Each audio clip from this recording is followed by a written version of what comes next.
So yoga is all about that. Hatha yoga, body. Pranayama, body and mind, hatha prana. Control the senses, all these things. But ultimately, you got to come to that point of bhakti, loving devotion, before you can get the full, absolute satisfaction, Truly happy, truly satisfied. And if a person wants any of the other, rewards, we'll call it, of yoga, they can definitely have that. We're not saying anybody has to do anything. If all you want is this, then do that. If you want this plus this, do that.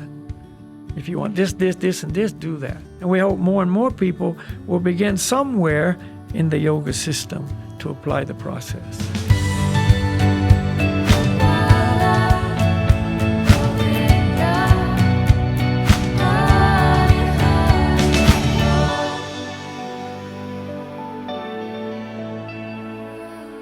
Everybody's dreaming. Yeah. Yeah, all the plans start with a dream, yeah? Or no, they start with a dream, one step at a time.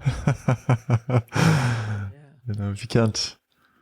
Yeah. One dream ends and another one started, just like this house you're living in was a dream house. Yeah. Yeah. You got your dream, and the dream turned out to be not quite as dreamy as you hoped, so now you're starting a new dream. Oh, and you keep jumping from dream to dream, and all the dreams eventually, they don't turn out as good as you think. That's the way it is in the material world. That's tough. Even if it turns out, your time runs out. Exactly. You got to wake up. The dream ends, Wow. And then you're in another reality. So, regardless of how perfect your life was, it's still a dream, and it's still going to fade out. It's still going to... Absolutely. change. Wherever you can look, you can see the inevitable is there. Till death do us part is a marriage vow. Yeah. I'll love you, I'll serve you, I'll protect you, I'll take care of you until death do us part. Then I'll go get another one. Exactly. Well, this is actually a nice introduction to the topic that I thought we were going to speak today, because in the introduction text, I wrote something to the sorts of, the journey of life is full of ups and downs, and it's here and there, and it's sometimes hard and sometimes easy. And people might think, what does this got to do with yoga? So yeah. I wanted to... Yeah, I gave a lecture for Poland yesterday, live online lecture about yoga more than exercise. Yeah. Mm. And because today is International Yoga Day. Right. So what was it, 2006? What was the date of that when it first was declared? 2006? Yeah, something like that. Somewhere back in there. Yeah. Anyway, at the United Nations Council, I think it was Narendra Modi from India made a proposal that they set aside one day a year as International Yoga Day. And uniquely enough, all the members, agreed. Unusual, but they did. I mean, why not? What's it going to hurt us? Kind of like that thing. Okay, if you want that. Yeah. You're from India, you're a, yogi kind of guy. Yoga comes from India. So, yeah, we can do that. Probably that's how it went. I don't know. I'm sure it wasn't because everybody there does yoga. Exactly. And they saw all the benefits for the people and all the benefits it could have for the world. And they really wanted everyone to do yoga. Yeah, it wasn't that. It's just like, okay, you can have it if you want. Yeah. And so anyway, that's how it all began. And since that time, they set aside June 21st as International Yoga Day. And so that's today. That's what it is. Today is International Yoga Day. Yeah. And so in all countries of the world, I don't know about all, but many, many countries of the world, it's being celebrated with programs and increased activity in the yoga studios and, yoga challenges where, there's a challenge. Okay, we're going to have a 21-day yoga challenge. Yeah. Meet in the park every morning at 7 a.m. for hatha yoga and, different meditation programs and kirtans. And I was watching some online programs from our friends. And yeah, it's very nice because at least it brings awareness to the subject of yoga. Yeah. Which is a beginning. I mean, maybe nobody's ever going to do it, but at least they're more aware that it's important enough to have an international day set aside for it. Yeah. I guess that just might be something that makes a person decide to go to the local yoga studio down the street and see what's going on. Yeah. And then maybe from there, that's the first step you take, and then you explore more and more, and then you see, wow, it's got a lot of benefits for me. Oh yeah. I mean, yoga is not just from nowhere. It's been around since the beginning of the creation. Yeah. The Vedic scriptures and the Vedic teachings are the source of yoga. I mean, Vedic scriptures and yoga scriptures are synonymous. It's the same thing. And it's stated in our main scripture, Bhagavad-gita, which has been declared the supreme book of yoga, that, since the creation, the living entities came into being, taking their positions in the material creation. And along with that came the Vedic teaching, the scriptures, the knowledge, Okay, here you are in the material world. Now here's your guidelines. Here's the information you need to know, to traverse this material world successfully. Exactly. How to make the best of a bad bargain kind of thing.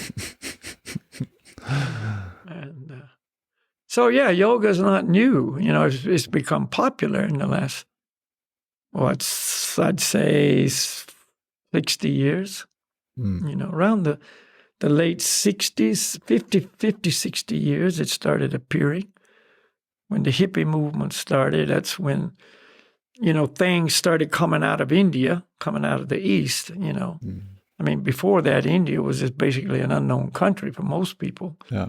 It was just somewhere over there that they did unusual things, and people who came back from India had stories to tell that people couldn't, relate to in the West, like the worship of cows, for instance, the cow being considered a sacred animal. Yeah. And I remember my uncle, he worked for the oil companies, big ones like Caltex and, Chevron and these kind of entities.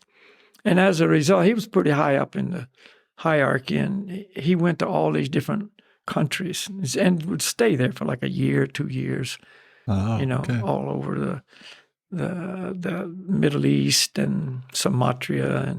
And one of his times he spent in India. Oh. And when he came back, he used to come back every 2 years and visit for about 3 months, And he always bring us gifts and whatever. And when he came back from his time in India, he was telling us all these stories about the way they worship and, the cow being sacred, because we were farmers. We lived on a farm and we had cows and we didn't see them like that. Right. So he was telling us, how they see the cow and how they respect the cow and how they don't eat meat and, just like something out of a fairy tale for us. Like, what? But how did he react to that? You spoke about before. This is your dad, yeah? No, my uncle. Oh, your uncle. Oh, I yeah, okay. Yeah, not my dad, my uncle. And well, he'd been to so many different countries and cultures and seen so many different things. He really wasn't like shocked by any of this. You know, oh, this is the way they do things. And this is the beliefs they have. And, you know, this is what they do over here. And, you know, Muslims think like this and Hindus act like that. And they read these scriptures and they read these. So it wasn't like he was, you know, like amazed or shocked by it. It's just like he just told us the facts. Yeah. This is what happens in India. But this was like, you know, in the late 40s and 50s. And but what the point was, India was an unknown country. Yeah. And their culture was basically unknown. Yeah. You know, there was no Indian restaurants in, you know, the United States where I grew up. Exactly. Or, you know, so everything was like unknown. Um, And then about the mid to late 60s, all this interest in India began to appear. Eastern philosophies and, you know, the yoga idea and meditating. And the Beatles went there and came back with their stories and wrote their songs about it. And, you know, that's when, you know, people started wearing Indian clothes, you know, like the Madras shirts and, you know, the loose pants. And, you know, it just became a cool thing. Yeah. But that's where I bumped into the whole story, you know, other than my uncle. I was just going to ask how you, yeah. You know, and it was exciting, you know, it was different. It was like everybody knew the story of the West, you know, and this was something we didn't know about, you know, and the idea of meditating and going into trance and doing hatha yoga and, you know, all these things. And it was like, wow. Kind of opening up new possibilities or new ways. This is exciting, you know. And so that's like I say, that's how I bumped into it. And, you know, I was, as I've said many times, you know, my whole life was surfing, and 3 of the top surfers in the world at that time, you know, Hawaii was the epicenter of surfing. Mm-hmm. Still is, but then even more so. This was before a lot of these other places had even been discovered, like Indonesia and all these things, you know, hadn't even been discovered yet. So Hawaii was like ground zero. You know, it was like the Mecca. That's why I was there. I went to Hawaii specifically for that reason.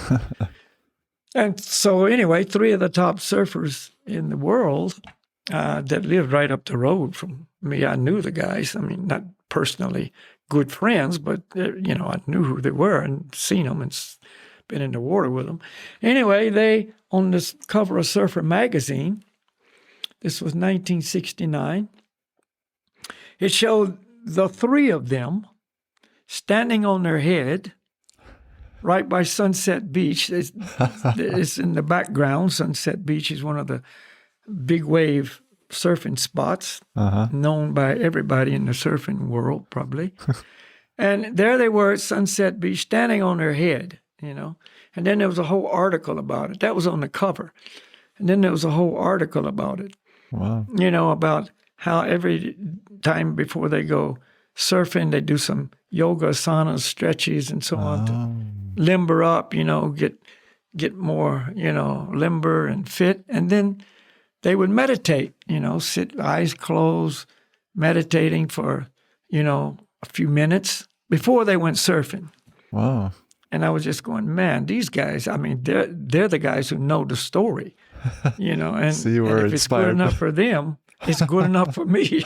I'm gonna start doing this too. Wow. You know, and I did, you know, and that's when I started, you know, I got a big book on hatha yoga asanas, and, you know, and started looking at the pictures and trying to imitate it. And there wasn't a lot of explanation. It was more a photo shot than a detailed description. Wasn't like today when you can just browse on YouTube and, you know, find how like.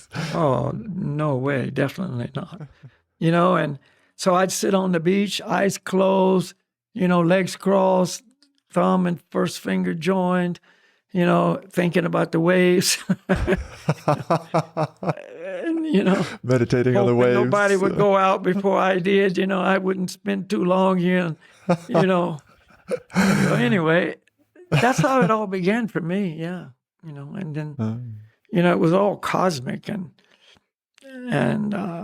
so in a few books I could get my hands on, which weren't many. It was talking about vegetarian diet. Being a yoga diet. So yeah, I'm going to become a vegetarian. Took me a while. I went slow. I gave up red meat and chicken and so on, and still ate a little fish, and then, Yeah. But I became a vegetarian, and I was doing hatha yoga every day and sitting in meditation, trying to think of nothing or whatever I was trying to do for, some period of time, because I had time. I was working at night, so I had all day to do whatever I wanted to do. And so, yeah, that's what I did. And I got really involved, and everything I touched in connection with yoga improved my life. I mean, I could just tell it. Yeah. And some of the interests I had before and the things that were important to me, I kind of changed my priorities. Because it wasn't a priority in yoga. I see. And now, my priorities were two things: yoga and surfing. So a lot of other things that had been high on the list just kind of faded away or moved down, many notches, because it just wasn't what I was doing and with my life. Like you said before, there was an experience, like you said now, that you just felt it, like. Yeah, I mean, I just knew it was good. It wasn't like somebody had to convince me. Yeah. And I was living in a house with 3 other guys. And neither one of those 3 had the same fervor for yoga that I did. I mean, I was a little more excited about it, serious about it, really implementing the practice and so on, much more than they were, which was fine, but there was no conflict. But they were surfers, like they were into that. That's the interest that you shared with them, or? 2 of them were surfers, 1 was not. Yeah. He was just a friend, and he was into the whole, yoga, not yoga, but hippie lifestyle and so on. But a lot of times people ask me, "Oh, you were a hippie?" I said, "No, I wasn't a hippie. I was a surfer," because there was a difference. The main difference was hippies didn't have anything to do. Surfers had something to do every day. Hippies just hung out, and listened to music and got stoned, and just that's what they did, Yeah. And surfers had an agenda. I mean, you had a direction. We had a direction. We had a job, and so anyway, that's how it evolved for me. And the music was evolving about that time, and kind of in that meditative or deeper realm direction. And so I just kind of got caught up in the whole thing, and then you. So that's what led me to become more and more involved. For someone, I guess that's also in that point, you're reading books, and especially when you're like in that stage that it's really hard to get by any information. So I guess you had to. I could guess that you needed some form of teacher or some inspiration in that way for you to progress from the point where you were at. Well, yes, I did, And so my first movement was I lived on Oahu, which is the main island in Hawaii where Waikiki and Honolulu and all of that is. So I was living on the North Shore, which is kind of like we called it the country, and it was the non-commercialized beaches, that's where the best surfs were, on the North Shore and so on. So I was living there. I'd moved out of the city. I lived in Waikiki, then I moved to the North Shore, moved to the country, as they say. And then eventually I realized, well, this is a little too much. So I moved to Kauai, which was a real isolated type island, the most northern in the chain. Because you had too much people, you mean? Like it was not river Yeah, enough? it was just I was still working, and I didn't want to work anymore. It was just kind of in the way of my direction, and so I moved to Kauai. I lived in a Volkswagen bus, and just parked in the forest by the beach, and that's where I lived, and surfed every day, in Honolulu, which is an amazing surf spot. But there's all kinds of, nature there, like uninhabited at that time anyway, more so than now. We'll call it jungle because that's kind of like what nature is in Hawaii. It's like jungle. And rivers coming down and waterfalls. And so you could just go up some river and just stay there all day or all week and probably never see anybody. Wow. And so I just go up there and, continue with my practice always, up in the morning to watch the sunrise and, going up into the mountains to see sunsets and, just that kind of pursuit. And so anyway, it was really a nice experience, really. And I hooked up with Painop, and he was kind of on the same page, and we have to get into the show one day. That would be so fun to have him here. Anyway, yeah. What were we gonna say? So we were kind of doing our thing together, and then we met Sriswarupananda Paramahamsa, our spiritual master. He had just come to Kauai to see, he was on Oahu, actively, giving this teaching to others. And he came to Kauai to see if anybody would be interested. And that's when I met him. And, I was very interested. And I could understand that this is a real teacher. I mean, this is not just a book. This is a live, book. This is somebody who has the knowledge and has the desire to help me in my spiritual journey. I mean, I just knew that. It just wasn't like I had to figure anything out. Is it true or not true? It's just like I knew. And so from that moment, I just kind of, here I am, take me where I should go. And so that's how it went, But for someone who's listening to this and wondering, because we wanted to focus on and share the benefits of yoga, what would you say?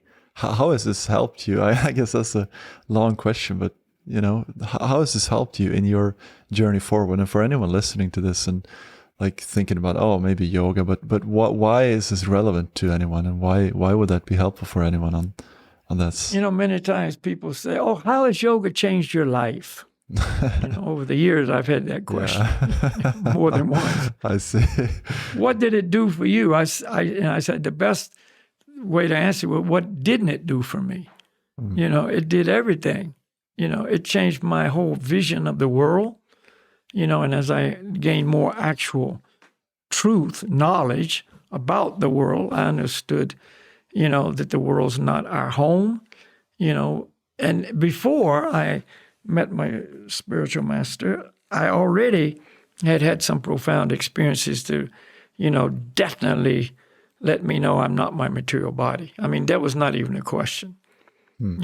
I'd read it in some books, and then, I had an experience or two, and I knew I'm not the body. I mean, it wasn't like, I don't know. I mean, it's like I knew. I was out of the body looking back at this, form, and that wasn't me. I'm somewhere else. So kind of out of body experience. I knew who I wasn't, but I didn't know who I was. Yeah. If you can really, I know I'm not the body, but who am I? Yeah. That I didn't know. Not really. And am I God? Am I the light? Am I whatever, because, different books and the authors of the books, really, I mean, the books are just paper, but, the people who wrote the books were telling me, oh, you're God, or, oh, you're everything, or Yeah. you are, me and I am you, or we're all one, and all kinds of different, ideas. Yeah. But I really didn't know that was true, And I was trying to come to terms with the idea that I'm God, but deep inside, I mean, in my mind, I was saying, yeah, I'm God. And there's even meditations like that. Like on a mental level to... Yeah, to just sit and do this affirmation. I am God, I am the Supreme, I am everything, I am one with everything. Yeah. Everything is me, and I am, and you're just trying to program the mind, Yeah. But in my heart, I knew it wasn't true. I mean, but I was thinking, well, the reason I have this feeling that it's not true is because I'm just not advanced enough Exactly. to realize it is true. Exactly. And the problem is my lack of advancement, not that it's not true. It's just that I'm not there yet. I've been exactly in the same spot. Yes, I know exactly what you're speaking about. Yeah. So when I met my spiritual master, one of the first things he told me is, because he knew, I talked to him a little bit and told him what I was doing and, my meditations and what guru I was following and so on. And so he knew where I was at, so to speak. And one of the first things he said is, you're not God. What makes you think you're God? Well, actually, I don't think I am. And so then he explained who I am, who I was. I was spirit, soul, part and parcel of God's, not God, but his child, or his part and parcel, And so that made sense to me. That rang true. And I was thinking to myself, wow, what a relief. Because trying to be God is not easy. Because God means controller. I can create anything I want. I can get anything I want. I can satisfy any desire I may have. Because God could do that, right? If you're God, what couldn't you do? Yeah. And so you're trying to do that, but it's not working. And so therefore, trying to be God is not easy. And it was like such a relief to know you're not God. You're the child of God, and you're the servant of God, and your position is to serve God, not to try to be God. I just went, wow, thank you. Great. I'm happy about that. And then he explained, all the ideas behind Bhakti Yoga, and introduced me from ground zero to the chanting, and how this is, the most pleasing activity you can do, for God, your service to God, and that this will purify you, and that it will bring you true happiness and satisfaction. But it wasn't just, again, a teaching. It was every day we did it. Every day, and you could just feel it was true. It was working. The attraction, I was attracted to the philosophy in the very, very beginning. I was looking for philosophy more than the chanting. Right. I wanted to know the truth. What is the truth? That's why I was reading all the books. That's why I was sitting in meditation, trying to have some realizations or some insights, or, some, light appear and reveal something. Yeah. And so I was really interested in that aspect of yoga, the truth. And so when he began to explain all these teachings of Bhakti Yoga, it just filled in all the gaps and corrected a lot of things that I, had wrong, misconceptions that I had about many things. So it changed my whole outlook, and understanding. And everything was like made sense. It's like you got a puzzle and you got all these pieces, but they're in the wrong place. Yeah.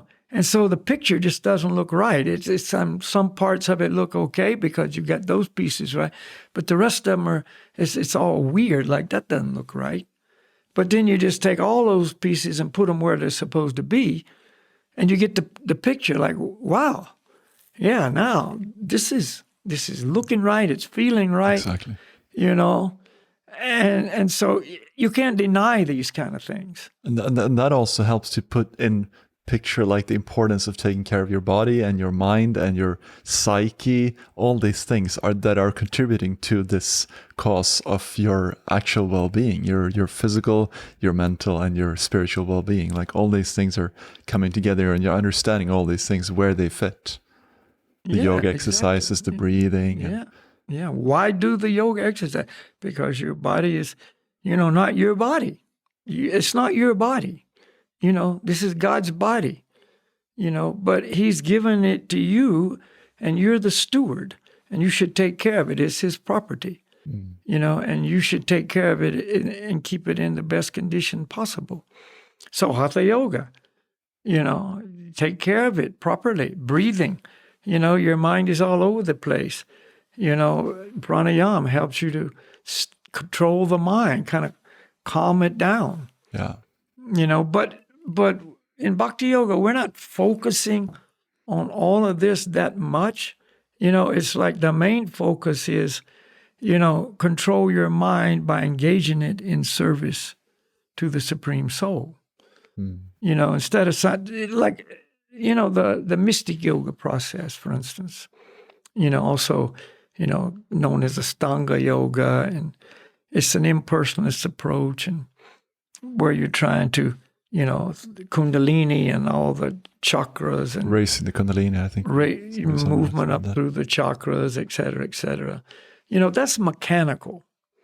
You can be an absolute atheist and sit down and apply these mechanical techniques and achieve results.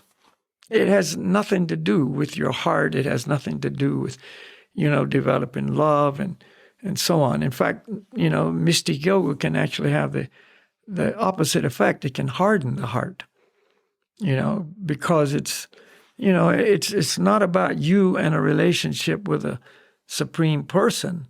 It's about you becoming more powerful, developing mystic powers, raising the Kundalini, and being able to control other people and controlling their minds or read their minds, or all these mystic abilities that a person can acquire through this mechanical process.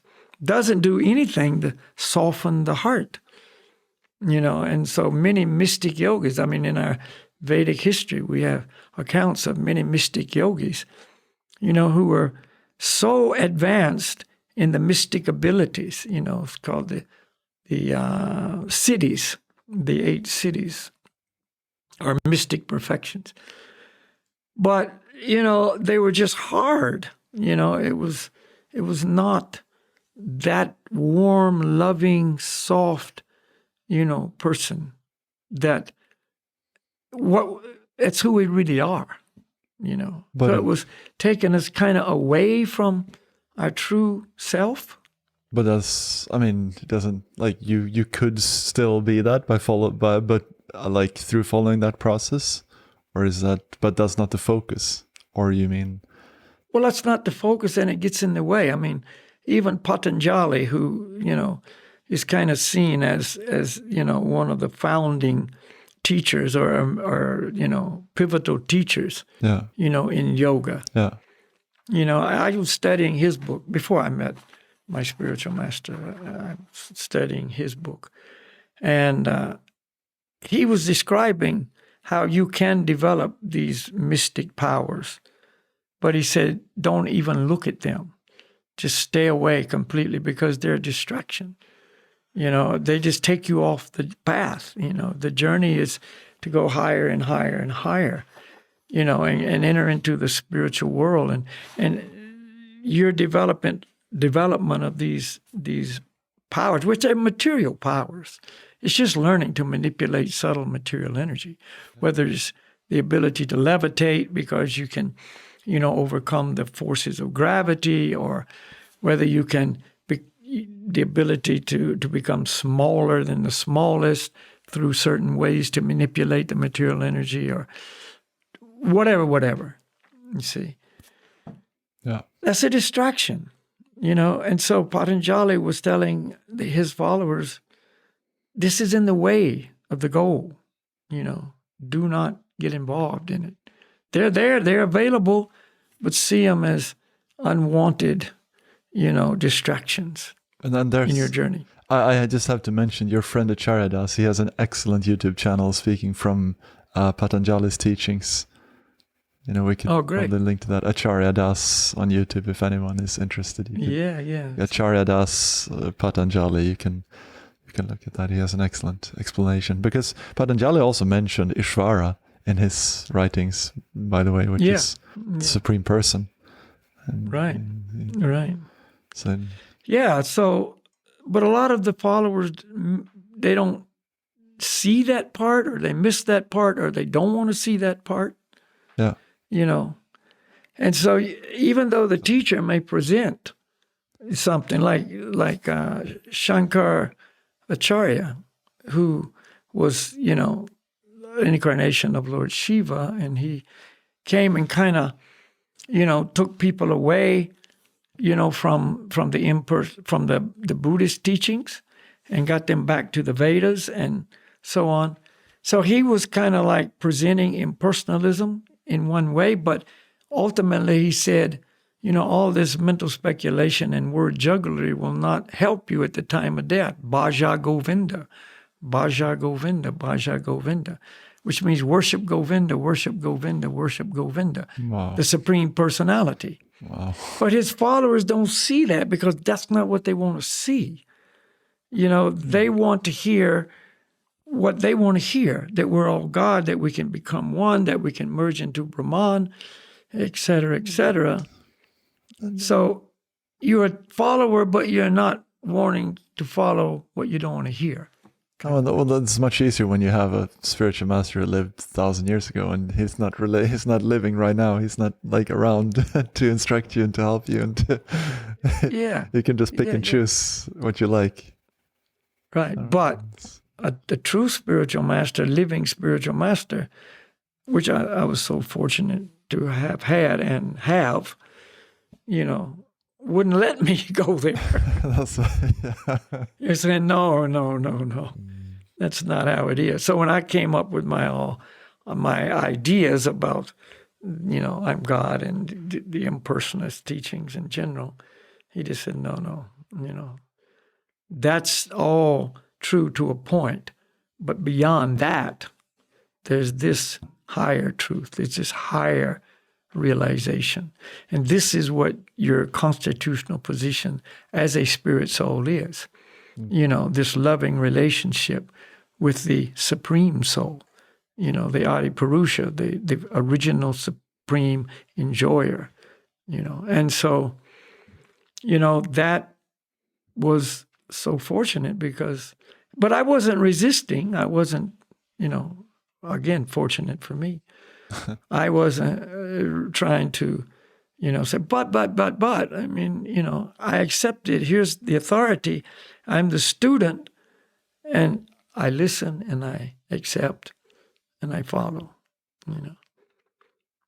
And again, all the while, the chanting was a part of our everyday activity, and, the offering of food, all the things that we often speak about in Bhakti Yoga that, brings us in direct contact with the Supreme Lord, and studying Bhagavad-gita, which is spoken by Krishna himself, the Supreme Lord. And, so all of that made it so, all these other teachings I had to just understand were, to the part they were true, but there was much more, And if somebody wants to follow those teachings, they will get a result, but there is more to be had, so to speak. Exactly. And that's what I wanted. I wanted the best. I didn't want, okay, this is great. But if there's something about that, I want that. And if there's something about, I want that. and so that was just my personal experience. So what did it do for me? It changed everything. We're coming back to that, yeah. Yeah, that's where we all started. But once you understand your spirit soul, then obviously you want to know, well, what's good for me, the spirit soul? And you can understand all the things that I used to think were good for me, the body, all the different pleasures and, material achievements in whatever way a person may be moving, it's not necessarily good for me, the spirit soul. But you're hearing this truth every day if you're studying these scriptures. It's not like you hear it once, because we forget like that. We do. So the other message of the material world is ever present. It's kind of overflowing. It's from every angle. From you just look anywhere and there's that message. This world is your home. You are the body. Your senses and their pleasures, are your sources of happiness. And if you engage your senses in this way, it will make you happy. If you engage your senses in this way, it will make you happy, and so on and so on. I mean, that's the message everywhere. And so if you're hearing the other side of the truth only once or twice or once a week, you see, and then, all the other hours of the week you're hearing the other side, even from friends and family and all kinds of, close association, then what's going to win out in the end? Most likely, the material message. But Go ahead. No, that's why. Well, that's where that's where meditation comes into the picture, isn't it? I mean, that's your way to withdraw from all these illusions and all these things, and experience what's real and what's a real value, and remember that and feel that, experience that, and just come back to who you are. But if you're a person who likes to be in society and socialize a lot, and your association is always telling you the other message, the influence is very strong. Like when I was on Kauai, for instance, I just had a couple of friends that were kind of on the same page, and so that, made it easier for me. And I spent a lot of time alone. But this is not a practical thing for most people. I mean, come on. I mean, I was in a unique situation, by the divine arrangement, but that's not practical. I mean, I know people are hearing, well, I can't do that. And basically if you went there today, you probably couldn't do the same, because now it's much, much more popular place. And, so all the places I used to go probably got trophy homes built there. And it just made me think probably what you have to do now is go to northern Norway like these two guys did, in winter, or they lived for a year building the huts from the wood that floated shore, and they were surfing. You got to find the unhospitable, cold, terrible place where no one else wants to be. You can live. Right, exactly. But our philosophy is very practical. I mean, you can chant the mantras anywhere, and you can chant them in the morning, you can chant them in the evenings, you can, everybody's got earphones in their ears now, listening to something. Phones are loaded up with music, so you can just, listen to the chanting in many, many different situations, even while working, in some jobs, people, can listen. And, if you listen a lot, even in your mind, just when you're not listening through your ears or whatever, it's just playing in the mind. You're chanting in the mind, whereas if you're trying to sit down and think of nothing, that's not so easy to do while you're driving a car down the road. Close your eyes and just, You know, maybe that's why they're developing those driverless cars So for the you can yogis sit to there. meditate while they're driving, while they're going from point A to point B. Just get in, om out, and, you know, wake up, get to the other end, and there's a buzzing or beeping that brings you out. Oh, no, I'm kidding. Ding, ding. Yeah. Om out. I never heard that expression before. Yeah. Yeah, that was the mantra we chanted a lot, you know, back in those early days, you know, is Om, because that's a transcendental sound. I didn't know, you know, exactly what it was, except it was just a meditation mantra that, you know, you do a lot. Yeah. And I didn't know it was, you know, the impersonal sound representation of the Supreme Lord. And really it's no different than the Supreme Lord, and it has its purifying effect. I didn't know any of that, you know, but I liked it. You know, we did it a lot. And we'd be driving we lived about a 45-minute drive from the surf. And we'd be driving there in the mornings, oming all the way. Om, not with our eyes closed, I was driving, but just oming, you know, with the idea, if we om all the way there, the waves will be good when we get there. This is somehow going to cosmically arrange it so the waves will be really good, you know. And if the waves were good, we say, yeah, it worked. And if it didn't, then... It didn't work well, you know, it didn't work today, but tomorrow maybe it will. You didn't om good enough. Like, No, we didn't give up on it. Not at all. And it was fun, you know. It was...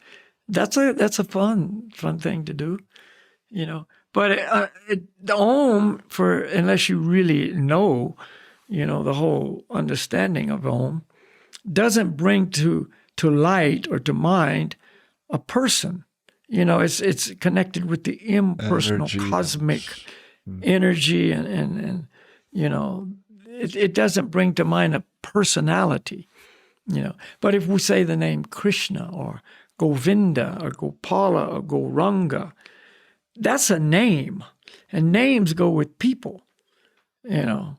So therefore, it brings to light there is a supreme person who has many, many names, you know. And the more you get to know the person, you would rather connect with the name of the person than Om, which is, you know, connecting you with the kind of impersonal energy of the Supreme.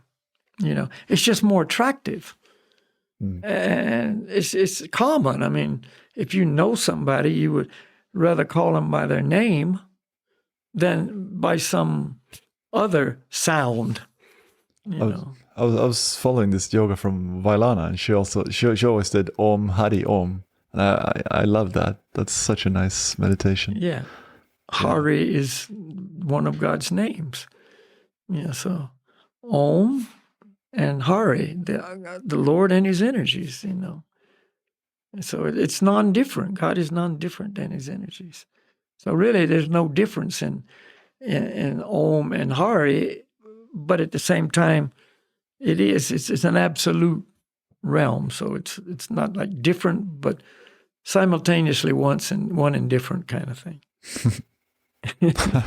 Don't try to wrap your head around it. But very nice. So yoga is wonderful.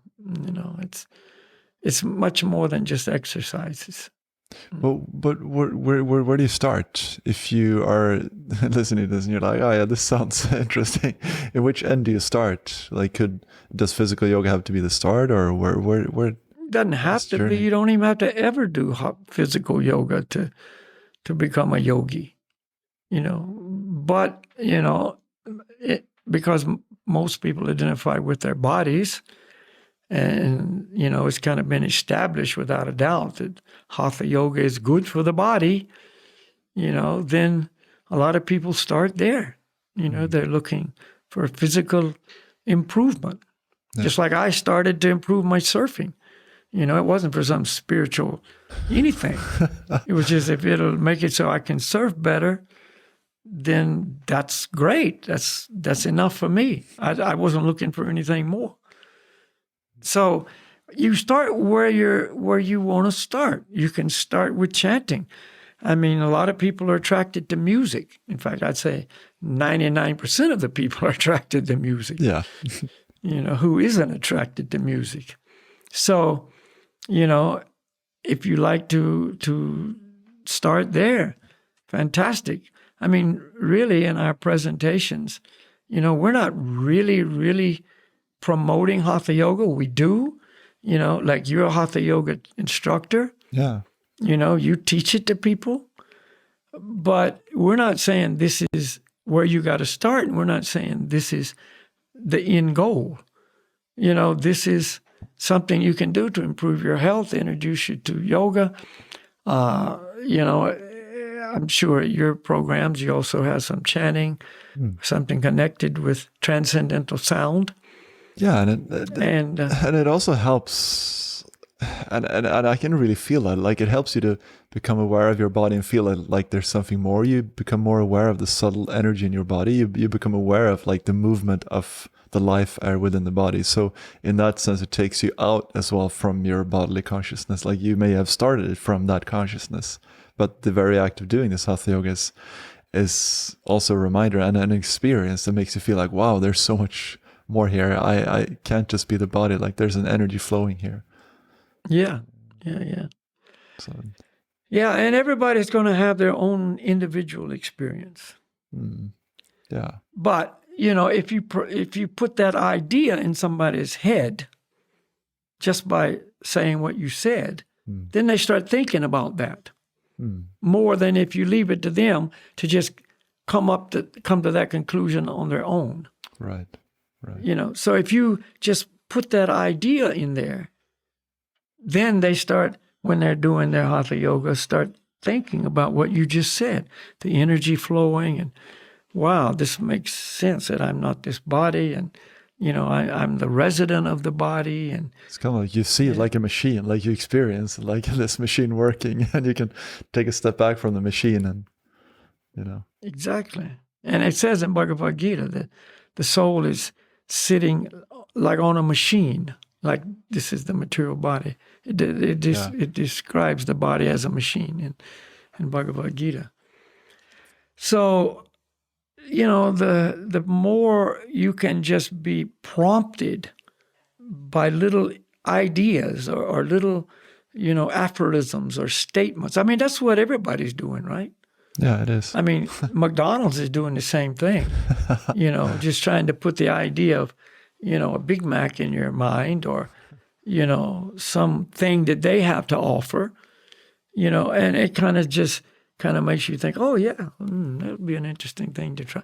So we always try to, put something out for the people to grab onto. Yeah. Where to start, where the interest takes you. Like I say, if the musical interest and the mantras are amazingly soothing and relaxing, maybe you just want to sit down and listen. Maybe you don't even want to chant yourself. Just listen to the chanting. And you experience such relaxation and peace and calmness. Beautiful. There's a good place to start. Or like you say, if it's in the yoga studio and doing Hatha Yoga, or, whatever it is. And it's not one place you need to start here, and then step 2 is this, step 3 is that. Yeah. And I've friends. I know people who came to yoga and they heard and they understood there was something more, but they were very determined. Like, I'm not interested in anything more. It's just for the physical benefit of fixing my back. Then this person that I'm thinking of, was his reason, But gradually, 1 year later, his interest started. He started having some interest, and And his back was better. and his back was, yeah. And if it hadn't been, then I don't know. I guess it's a personal,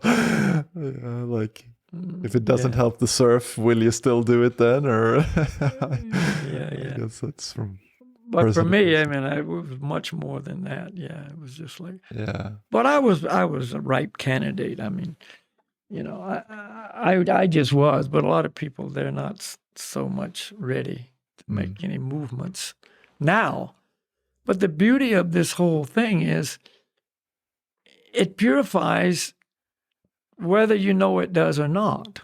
It's in there and it's done some good work. Exactly. And that may not, appear for some years. Wow. And then at some point, something happens in your life and you reflect, somehow you're reflecting back on something you heard, 10 years ago or 20 years ago. And you go, wow, I remember now this. Or maybe you remember you chanted and it felt good, or, you heard something and it made you think. And then it becomes something that's relevant 20 years later. Yeah. I've met people who said, oh, yeah, I read something in Bhagavad-gita 15 years ago, and now, it makes sense. Now, I'm interested. But it took 15 years, wow. To bring it to fruit. Everybody's moving at their own pace. And that's another beautiful thing about yoga, It's not like somebody's forcing anybody to do anything. It's all volunteer, and you just go at your own speed. There's no competition. Exactly. Unlike everything in the world. Exactly. Well, I always say that in my yoga classes as well. Like, that's a nice way to teach us how to live as well, how to be on the yoga mat. On the yoga mat, we don't compare ourselves with anyone else or ourselves. We just, open for whatever we find. We take a step back. We apply more curiosity than judgment. We don't have to be the judge of everything and everyone. Yeah, exactly. Yeah. Yeah, you have to, kind of prompt people, kind of give them the playing field, tell them, how the game is played and where they fit in and so on. Because, we don't know. I mean, what do we know? We only learn from those who know. And so if those who know, readily help us, then wonderful. It's great.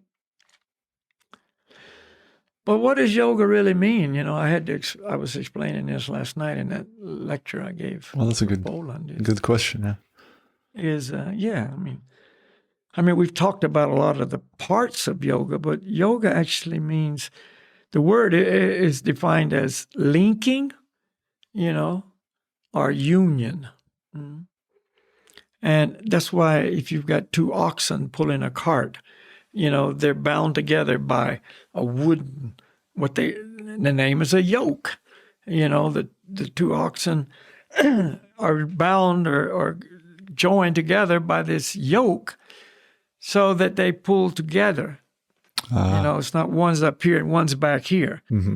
They go together at the same speed. And so that's coming from yoga. I mean, it's linking together. So it specifically means the yoga, the linking or union between the individual soul and the supreme soul. Linking, union, but a union in love. See, it's a union of wills. I mean, we've all heard and maybe, hoped for or possibly even experienced. A husband and a wife, are like one person.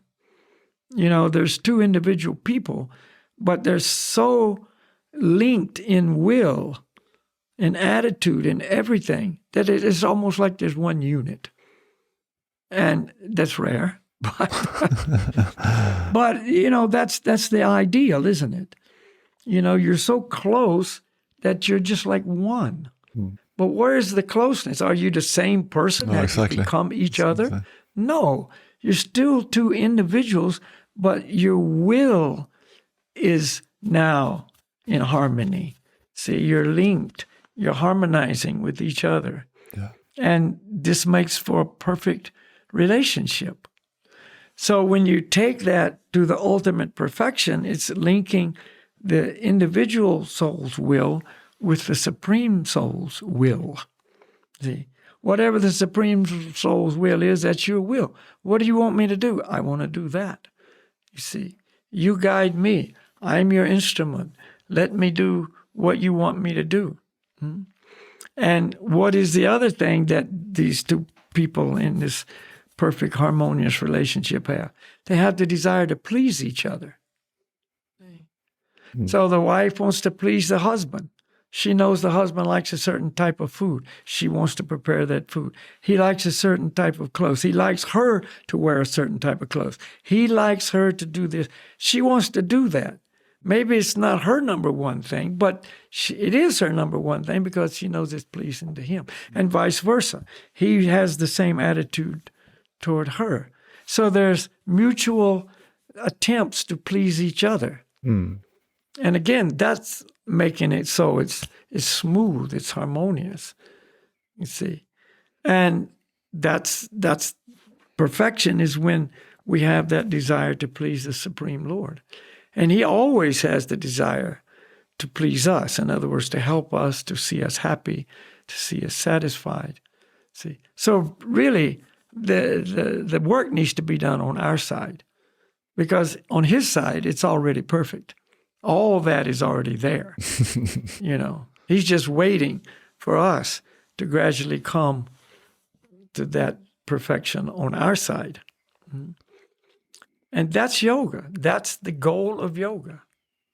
But for anyone who's listening to this and wondering about this idea of I think that the idea of a person, a supreme person is quite a, that's a big step to take for some people. Like, how would you, I don't know, how can you transfer from the idea of seeing it like a big energy to, like, which qualities does a person have that would, how can it be, how can there be a supreme person? Isn't the relationship more like a flat one, like more horizontal one? Like, what's a way to understand this in a true sense that will like make sense to you?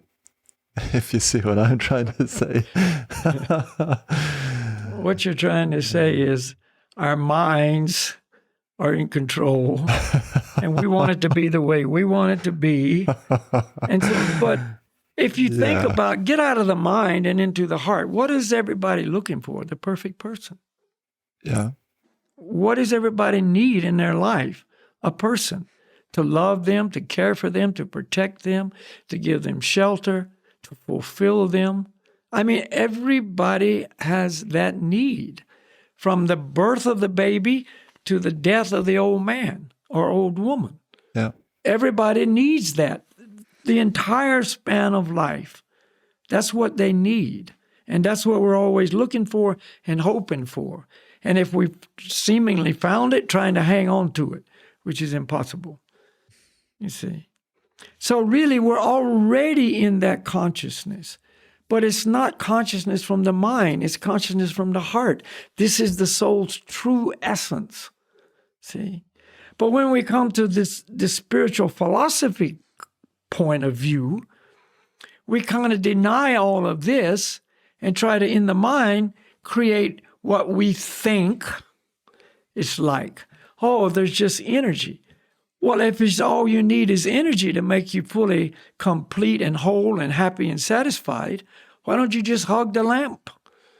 If light and energy is all you need, you got it in a light bulb. But that's not what we need. That's what people are always disturbed by. I don't have anybody to love. Yeah. You see, you can't love energy. The energy comes from a person. If you're in love with a person, they automatically are radiating loving energy. And that's what you love. It's not the energy void of the person. The energy comes from the person. It's logical. It's sensible stuff. It's real life experience stuff.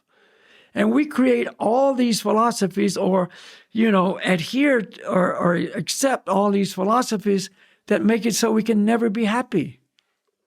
That we consciously deny that, thinking this is some superior level of achievement. You're going backwards. See, that's why the heart is never satisfied. Back to the mystic yogi. His heart is never satisfied. His mind, his intelligence, his psyche, everything is so advanced mystically. He can do things that, the ordinary man would think would be impossible to do, But his heart is void, and he knows that. He feels that. That's why in our Vedic history and in our, knowing, current examples in people's lives, great mystics have become great devotees because that wasn't enough for them. They had to have that love, that affection, that personal relationship with another person. But there's no accounts in the history where a perfected bhakti yogi, one who has this yoga perfection with the Supreme Lord, goes back to being a mystic. There's no accounts of that. Because they've already been there. They know that was inferior. That was not as complete as this. The heart did not get from that achievement what it's experiencing now, which is called rasa, or prema, love for God, and that's who we are. And as soon as you just logically receive this, then you can kind of readjust. I mean, that's what I was trying to do. Yeah. And when I heard this, it was like, now this makes sense, That's exactly what I was going to say. Like you were listening to your mind instead of listening to your heart.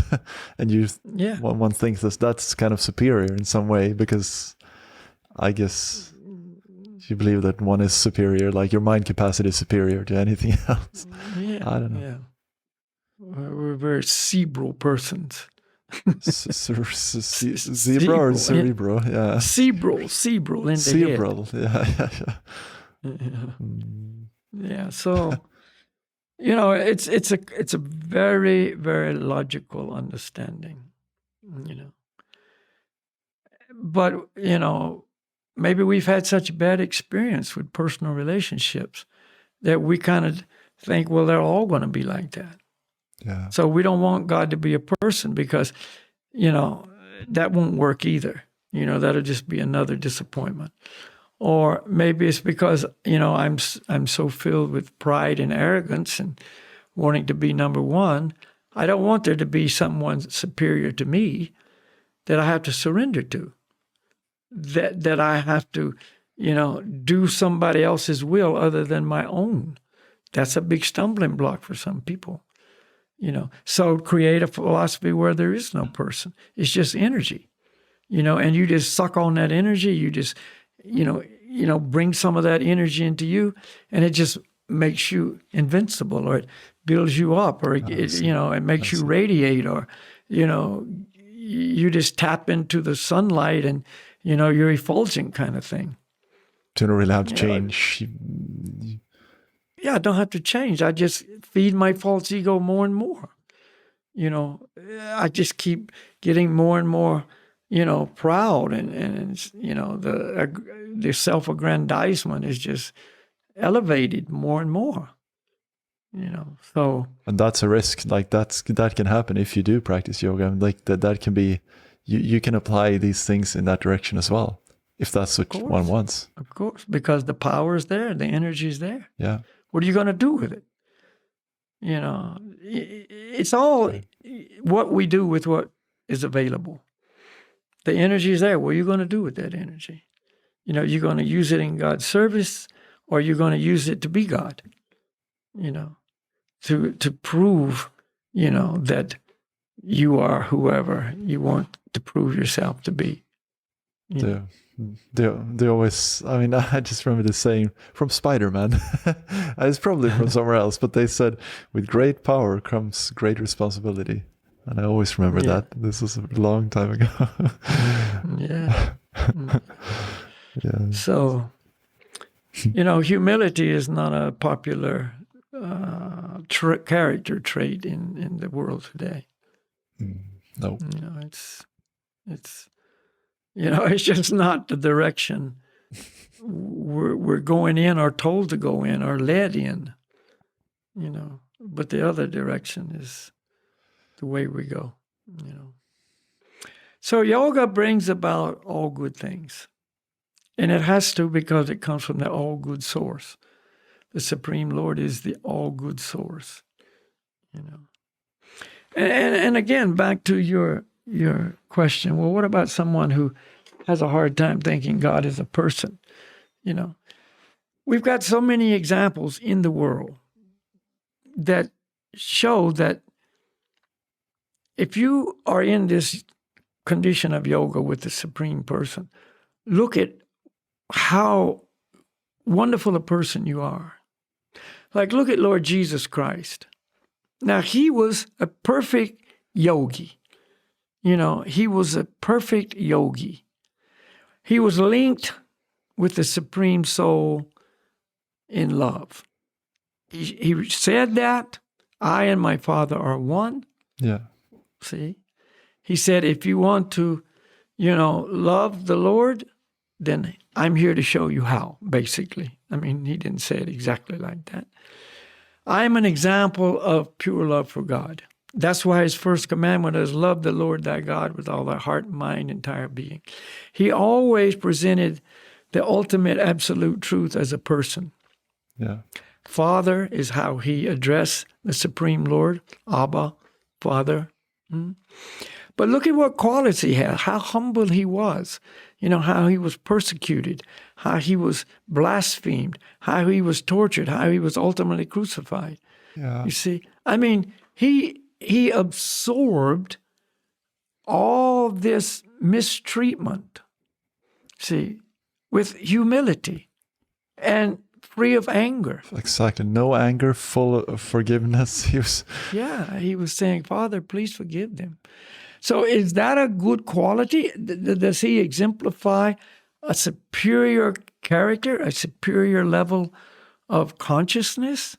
Is his heart bigger, so to speak? Was he giving his whole life to people's well-being? I think he had mystic powers. All pure lovers of God have access to all the mystic powers. It comes with the kit, but they don't misuse it. It's like there, and in most cases, they don't even use it. Jesus did in a few cases. He healed a blind man. He brought Lazarus' son back to life. He healed a leper. He healed a lame man. He did wonderful things, see, that was for the purpose of making it so people could understand this is a special person. He's not an ordinary guy. He has something that I don't have. So when he spoke the message to the people to love God, they were more likely to listen to him than somebody who hadn't displayed the fact that he's special, that he's connected with some energy, some power, some person. He has some abilities that we don't have. So now he's on a higher level of respect, in general. See, so he used them in his preaching service. Yeah. But the point is this not, a laudable condition to be in? I mean, if you look at his life, wouldn't that be nice to be like that? I think most people. And where did it come from? It came from that relationship, So, all the naysayers and the people who don't want God to be a person, they don't want God to be anything. They don't even want to talk about that subject. they're unfortunately denying themselves real life. What are they going to get? You know, what is left for them? The emptiness, the loneliness, you know, of not having that, and not even wanting to have that. See. Then that's what you have for others as well. Like that's what you can pass on. Then you don't that have. ultimate rejection is their downfall. You know, and how can you try to love other people and you deny the source of love? You know, it's just sentiment and it falls apart. You know, it doesn't really last. You know, we got to go soon, but it's, you know, I just read this thing about a couple in Ukraine, who Eastern Ukraine, and they fell in love. And they decided to prove how much we love each other, we're going to handcuff ourselves together. You know, and they did. He handcuffed himself to her and so on.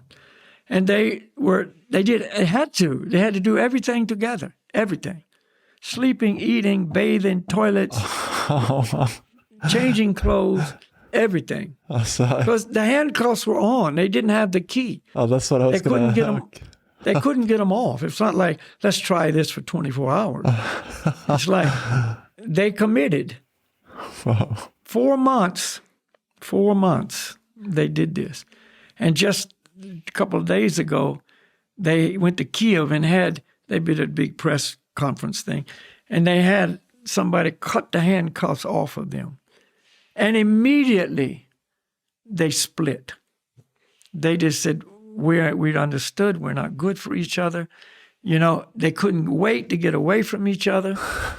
He even moved to another town completely so he wouldn't even have to be in the same town, you know, with her. See, so that kind of union, you see, it doesn't work. It's sentiment, emotion. It's not real, you see. It's just not how it's supposed to be. It will never work. It's not just like the one time it didn't work. That will never work because no one else is perfect. No one else in this world is perfect. Yeah, Jivat. there's no such thing. But there is a perfect person. The Supreme Lord is perfect. See, no imperfections. And again, that's what we're looking for. So yoga is all about that. Hatha yoga, body. Pranayam, mind. Body and mind, hatha prana. You know, control the senses, all these things. But ultimately, you got to come to that point of bhakti. You know, loving devotion. You see, you have to ultimately bring it to bhakti before you can get the full, absolute satisfaction. You know, truly happy, truly satisfied. And if a person wants any of the other, you know, rewards, we'll call it, of yoga, they can definitely have that. We're not saying anybody has to do anything. If all you want is this, then do that. If you want this plus this, do that. Yeah. If you want this, and this, do that. See? But we're saying there is an ultimate destination. You know.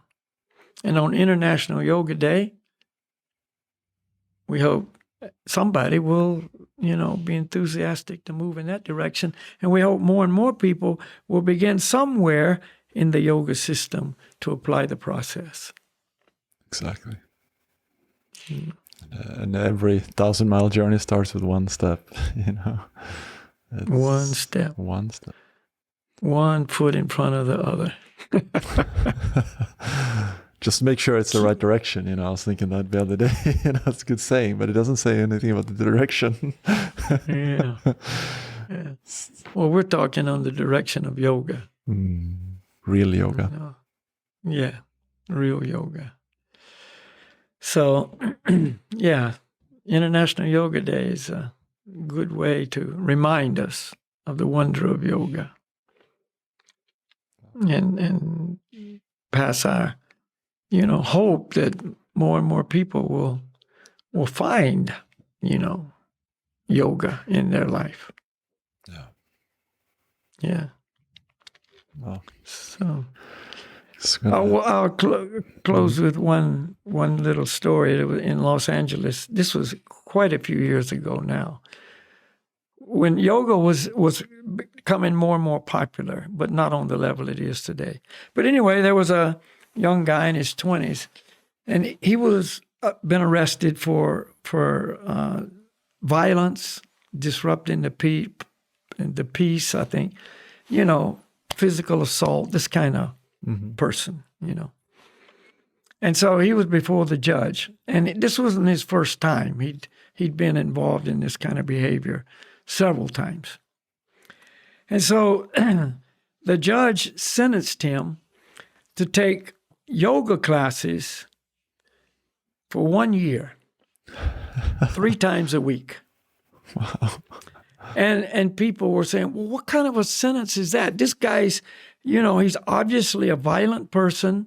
He should be locked up. Why are you only giving this? What kind of a sentence is this? And the judge's reply was, I don't do yoga myself, but everybody that I have known that seriously did yoga, it really improved their life and made them more peaceful, And he said, that's what this person needs. Putting him in jail is not going to achieve that. See? So I thought, wow, it's a pretty progressive judge. Exactly. It's very... I didn't hear the result of after 1 year, what happened. I never heard that part. But Okay. but that was his understanding. 3 times a week for 1 year, you have to go to yoga classes. And my bet is, and my assumption is, it changed this guy.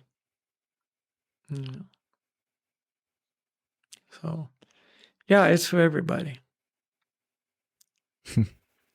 So we're gonna... Okay, Ruben, I think we better chant. Chant, yeah, and with basically the kind of like the main activity of real yoga again, the focus activity, the meditation, and especially this form of singing and music, chanting, kirtan. Yeah, there's nothing in yoga practice that can achieve what the chanting of these mantras can achieve. Nothing. There is nothing anywhere in any sphere of life that can achieve what the mantras can achieve. Purifying the heart, purifying the mind, cleanses the heart of all the dust accumulated for lifetimes and lifetimes. That means karma, unwanted desires, all the harshness and anger and, every undesirable thing is purified by the mantras. Yeah, so that's why we're always promoting this. And then, like I mentioned earlier, when we first, entered this teaching and realm of Bhakti Yoga, that's what from day one, that's what we did and still do every day, as we chanted. Philosophy, vast. We studied philosophy, but we chanted every day and still do. For 50 plus years. Wow. Amazing. Okay, so the mantra is the same as always. Gauranga Haribol.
Haribo, Goranga, Goranga, Haribo, Haribo, Goranga, Goranga, Haribo.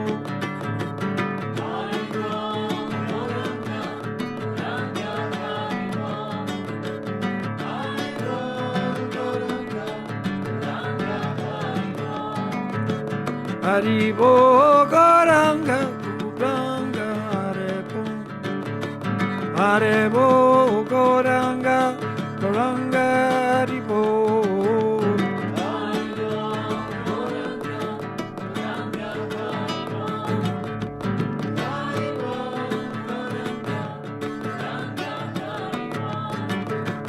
Haribo, Goranga, Goranga, Haribo. Haribo, Goranga, Goranga, Haribo.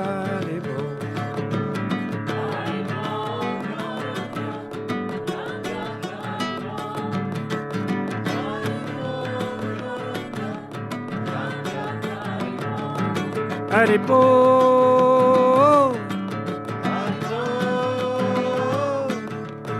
Goranga, Haribo. Haribo, Goranga, Haribo.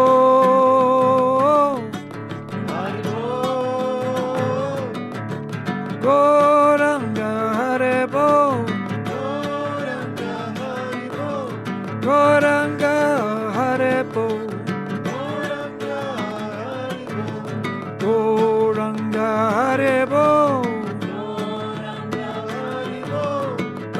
Goranga, Haribo.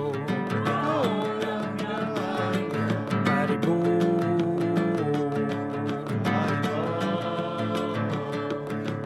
Goranga, Haribo. Haribo.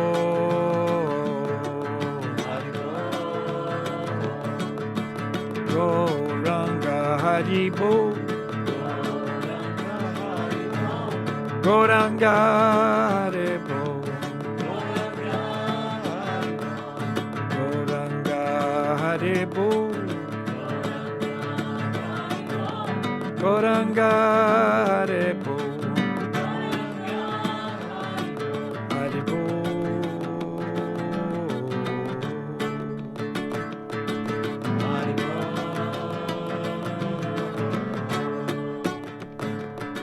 Haribo.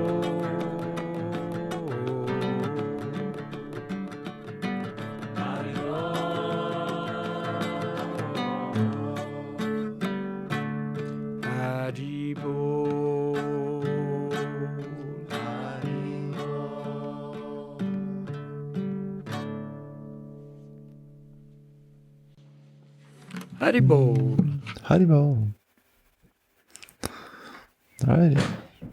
Okay, so that's Sankirtan. congregational chanting of the mantras. And that's what we do every day.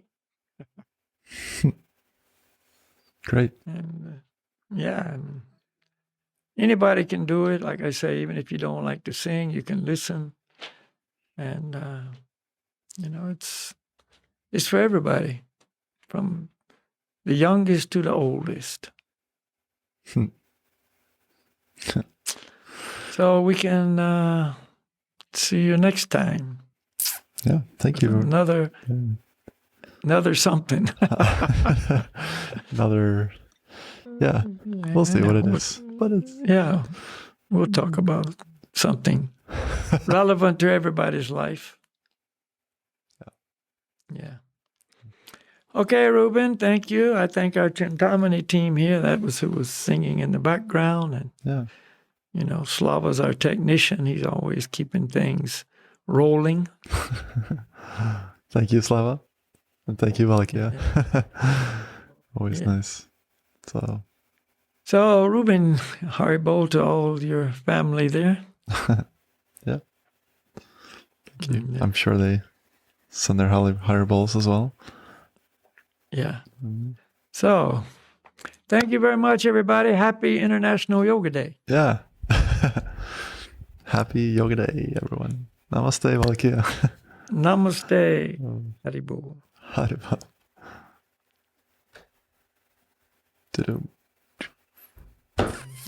Never forget.